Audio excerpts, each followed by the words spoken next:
A body language expert has claimed that Novak Djokovic made himself look like a prize prat after analyzing a 98-second BBC interview before the Serbian star walked out early. Djokovic was furious at the BBC's reporter for asking 3 questions about his reaction to the Wimbledon crowd, having called out those on centre court for what he perceived to be jeers during a straight sets win over Holger Rune.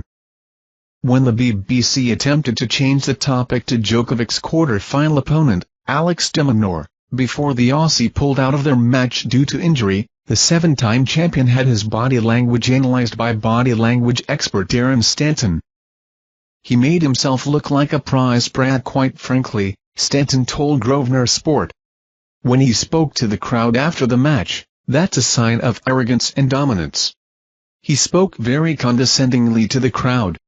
He made himself look very silly in his interview straight after the game.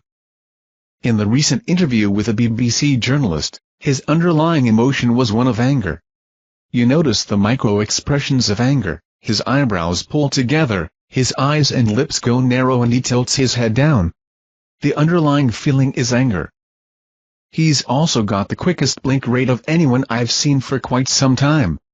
It doesn't mean he's lying in anything that he's saying, but his level of aggression has gone from 0 to 60 in a matter of milliseconds. Stanton pinpointed how Djokovic's manner changed dramatically when asked about the crowd, who he thought were jeering him, and split opinions even between BBC pundits John McEnroe and Claire Balding. When the journalist asks questions about the crowd, he turns into Mr. Blinky, Stanton added. That's his anxiety as well as his anger and distress level going up, because he's blinking like something is in his eye, and that's his tell for when he's angry.